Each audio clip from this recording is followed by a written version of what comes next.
Hi, I'm Chris Nesi from the House of EdTech podcast, a part of the Education Podcast Network, just like the show you're listening to right now. Shows on the network are individually owned and opinions expressed may not reflect others. Find other interesting education podcasts at edupodcastnetwork.com.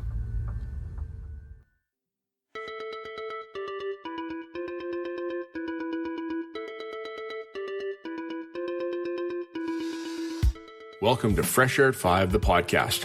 I'm your host, Bryon Carpenter. Fresh Air at 5 is my regular attempt to exercise by walking about my neighborhood, to take in podcast content, then reflect in an unedited video, which I finally post to my Twitter channel.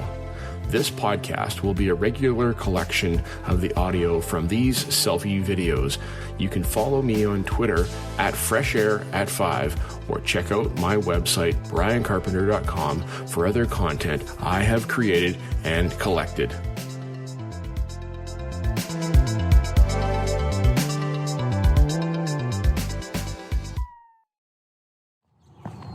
Hey PLN, happy Monday, June 21st. This is the first full day of summer here. Summer flipped over yesterday on summer solstice, and I was up country in British Columbia enjoying time on the water as we started our first day of summer yesterday. So this is the first sunrise this morning that you saw at the very outset of this video. And yeah, it's a beautiful, beautiful morning, about 16 degrees Celsius out here, not cold at all, and it's a beautiful walk this morning. This morning I was privileged to listen to episode 73 of My EdTech Life with Fonz Mendoza as he talks with Al Kingsley of the UK. And Al, thank you for sharing your perspective and thoughts on education. Your book has come out called My Secret EdTech Diary. And in there you talk, and I haven't read it, and I don't have it yet, but I heard you talking about how we need to be embracing the technology that we have been practicing for the past 18 months in education because of the pandemic, and trying things, and to keep those things in the forefront of our classroom, so that in our teaching space, so that our students have that connection, and we can use those things and that technology as tools to lever our ability to be teachers and to expedite and have influence on us to have and be able to make a difference for our students. Thanks so much for your thoughts. I appreciate that. Lots of great things in this episode of My EdTech Life. Make sure you take a listen, people, and enjoy the conversation that Fonz has with Al. And Al, I appreciate you. Don't know you at all yet, but from what I've heard, I like your mindset, and being in this for 30 years, you're still pushing the envelope, and I'm just hoping that I can still be pushing the envelope myself, and I will be pushing the envelope myself as I get longer in this. Only 13 years in for myself. Have a fantastic day, Fonz and Al and all. Bye-bye.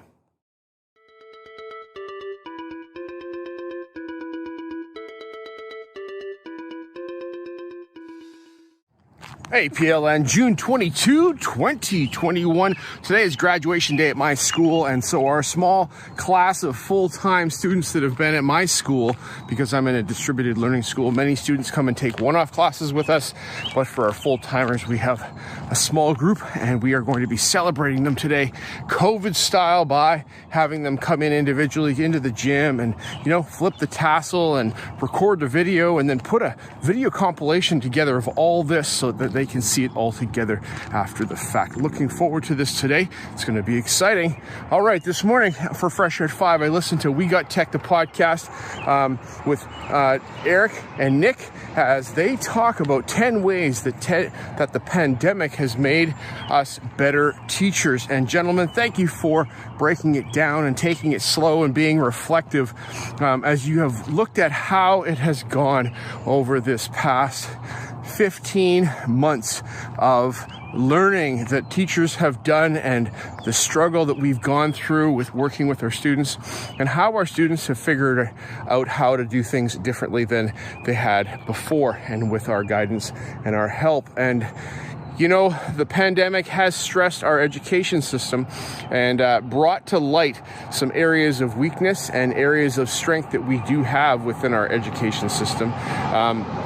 I am encouraged to see the amount of technology that's being used by teachers all over the place, and the adoption of technology for efficiencies and connecting with students. And yes, so I'm thankful for that. But you know what?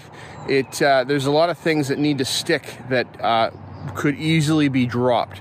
Am I going to say it here? I'm going to say that the length of this pandemic has been sufficient to actually start changing our minds. If we would have gotten into last March and had a 2-month experience with emergency remote teaching, I bet we would not be where we are today with the growth that we've done and our students have done. Thanks, gents. Appreciate you guys. Take a listen to their episode because there's a lot more than I just said. Significant. Have a great day. Bye-bye.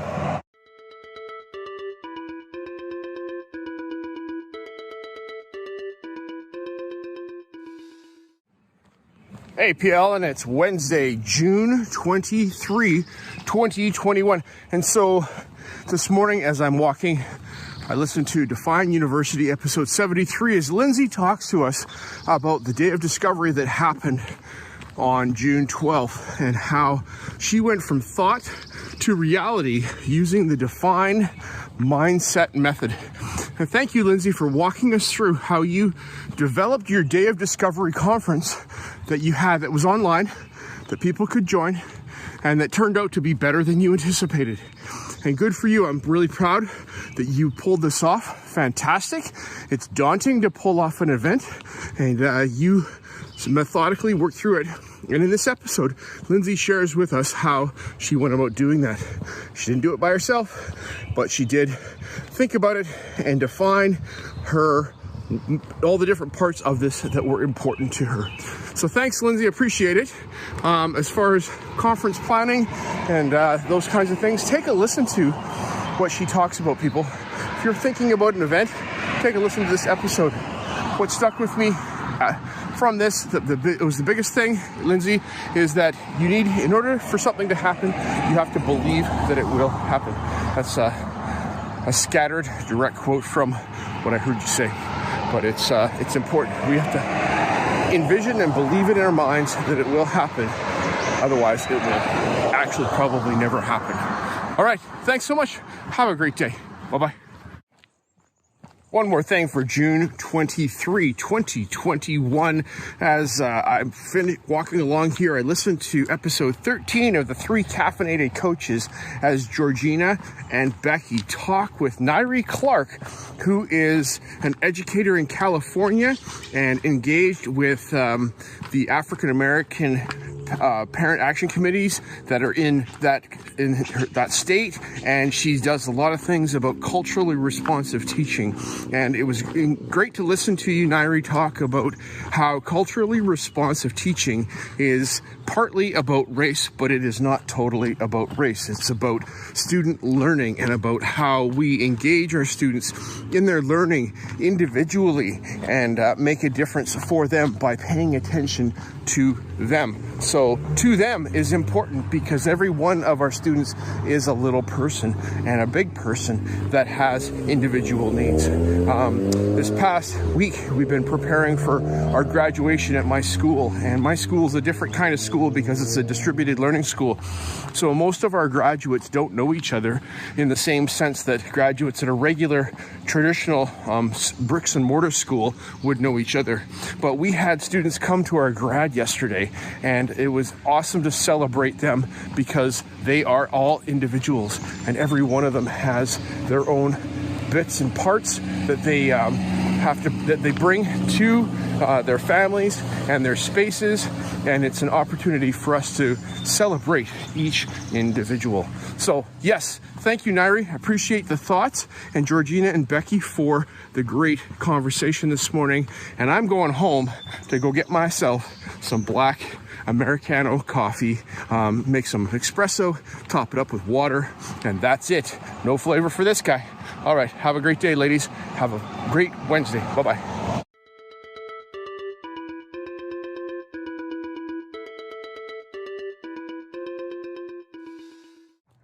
Hey PLN, it's June 24th, 2021. I'm out here for Fresh Air at 5. Beautiful morning behind me, and the sun is coming up. We have some high cloud, and it's going to be a warm one here. We are in the middle of a heat wave in where I live here in British Columbia, and I'm complaining. Okay, I'm not complaining, but it's warm. It's going to be like 32 degrees or something today. So with humidity, that's a lot. You Arizona people and people in Texas that live where there's low humidity, this is really hot when there's humidity.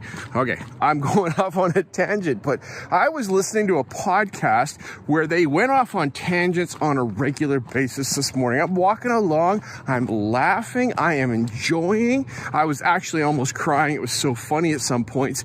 And it was Lesson Impossible with Aviva Levin on episode 66 as she interviews Tedesco and Mealy, who are the hosts of the Unprofessional Development Podcast. And on that podcast, they talk about their journey of getting going their podcast of Unprofessional Development and what does it take to start a podcast. They didn't get really into the nuts and bolts, but a lot of the mindset and the thoughts about, do you have a host? Do you not have a host? This guy here, he doesn't have a host.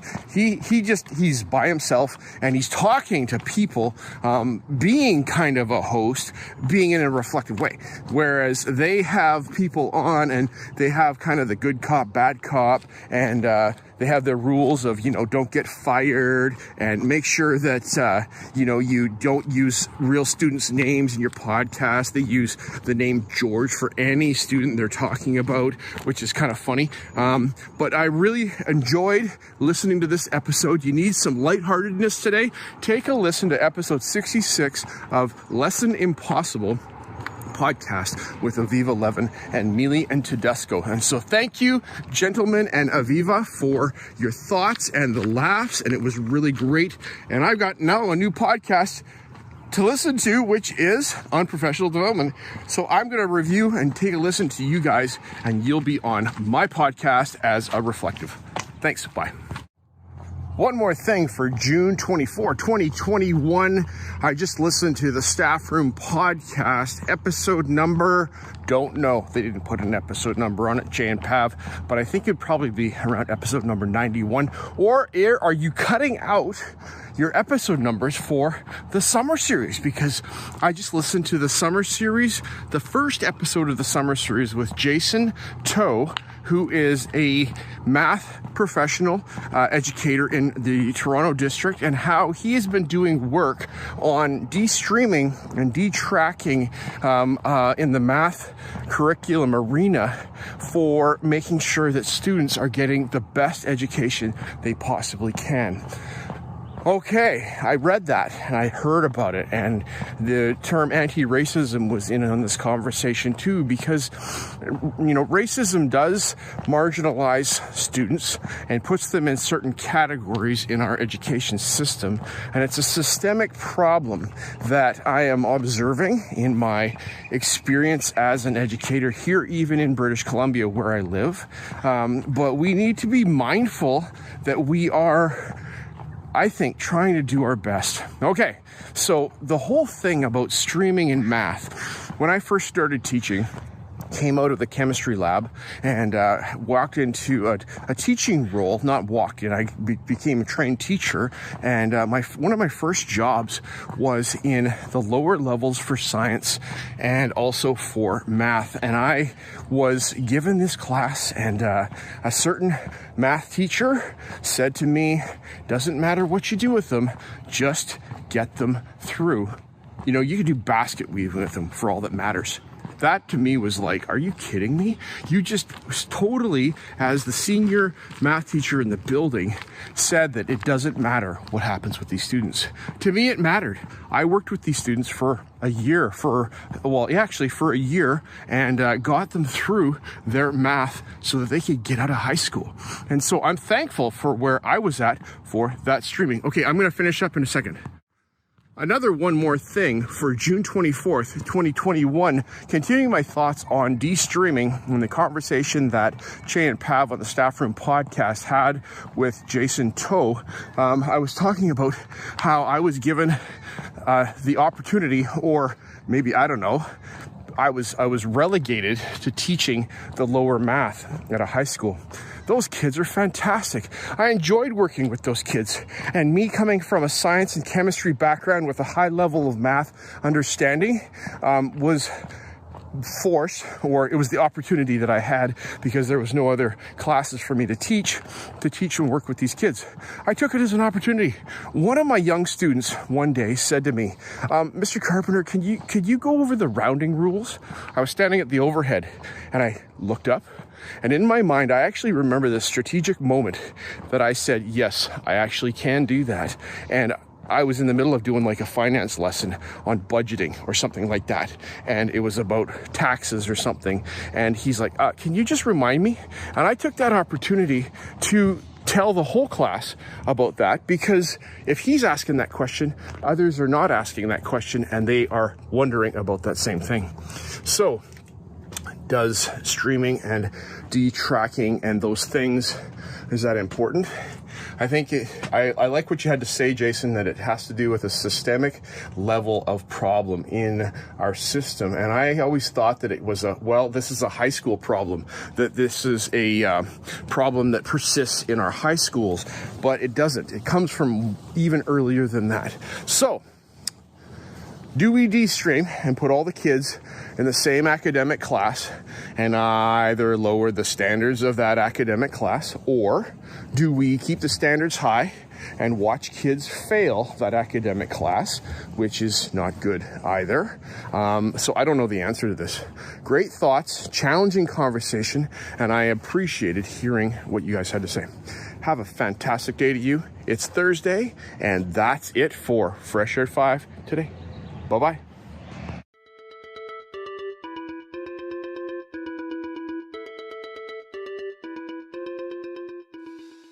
Hey, PLN, June 25th, 2021. Today is grad day. My son is graduating from high school, and it's a pretty big day. Pretty proud of him and excited to go and watch him walk across the stage. They're doing it in stages this year, so 10 students will arrive at the stage at one time, and we'll be there to watch it, and it'll be live streamed. So if you know where I live and what school, you can watch them walk across the stage. But then we don't have to stay for all 500 students. How brilliant is that? My wife, she's excited. She's loving the whole, can't see people thing during COVID. And so this is right up her alley. Me, the extrovert, I'd love to see all the people, but it's okay. We're going to have a great day, celebrate my son, and we're having a party tonight. And so I'm pretty excited for this Friday, and here we are. All right, another thing I'm excited for this Friday, and I'm out on Fresh Air at 5 this morning, was I listened to the Unprofessional Development podcast with Milian Tedesco, and I still don't know their first names, but that's fine. And I met them yesterday while I was listening to Listen Impossible, episode 66 with Aviva Levin, and that was a great, enjoyable listen yesterday. And today was them just wrapping up the school year, talking about final exams, talking about Edupalooza that's happening on June 27th, and you can follow that by going to hashtag Unprocast, at Unprocast, which is them on Twitter, and they'll have more details there about Edupalooza and Bathsheba Frankel and Aviva Levin and a whole bunch of other people that I don't know yet are going to be involved in this radio podcasting experience. And there's going to be a radio drama, and there's going to be demos, poetry slams and other. So I'm just giving an ad right now, Milian Tedesco, for your thing. People, go take a listen to this on Sunday. I'm going to try to chime in and see what's going on. Hopefully there's a replay, because if I can't be there all day, then I'd like to listen. Thanks, guys. Have a fantastic Friday. Bye. One more thing for June 25th, 2021. Well, if it seems like I've been a bit scattered this week, I have. It's been a very, very full week with wrapping up with finals and graduation at my school for our students that graduated, and just preparing for my son's grad, as I just mentioned in the previous segment. And, it's been full. I'm almost at the end of my school year. And here in Abbotsford, we have and the lower mainland in British Columbia, we have been issued a heat warning. We don't get these too often, and there's actually consideration of closing down schools next week, like so that staff don't even have to go in, and students that are, you know, doing their wrap-up things in middle school and otherwise, that they don't have to go in. So yeah, it's been full, but I've made it through, and I'm thankful, and I'm doing okay. I'm doing good. I'm looking forward to this coming weekend. I'm gonna get out on Saturday and go fishing with a buddy and celebrate my son's graduation today and tonight, and then just get some rest. So take some time for yourself. What have you done for yourself lately? What have you done for yourself today? Have you done anything for yourself? This is me right now doing something for myself. I'm going to go home and do 180 push-ups for the 10,000 push-up challenge with Tim Cavey and crew. And so that's my contribution to the group effort. And yeah, so what have you done for yourself? I'm going to go home now and make a cup of coffee as well. Have a fantastic day. Thanks for listening to Fresh Air at 5, the podcast. If you haven't listened to the whole podcast, go find it, please. That'd be fantastic if you would do that. It's on Apple Podcast and Spotify, Anchor FM, and just search up Fresh Air at 5 and you'll find it. Appreciate you taking a listen. Even give me a review. That would be great. I forgot I'm supposed to ask that all the time. That's what I hear other podcasters do, so I should do the same thing to make it more better. All right. Thanks. Appreciate you. Bye-bye.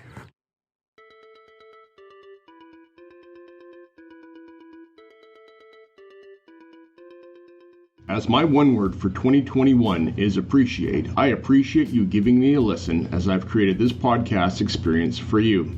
It's a unique Blinkist or Coles Notes version of the content I take in, like a highlight reel, so that you can hopefully find other interesting podcasts you may not have considered before. I've recorded the specific podcast episodes in the show notes for your learning convenience. Please subscribe so you don't miss any of my upcoming episodes. And if you enjoy this podcast and its format, share it with someone else. Tweet about your experience or give it a review on Apple Podcast or wherever you listen to podcasts. Fresh Air at 5 can also be found on Voice Ed Radio. Your voice is right here, and on the Education Podcast Network, podcasts for educators, podcasts by educators. I hope you have a fantastic day and get some fresh air before the day is out, and take care of yourself because you're worth it.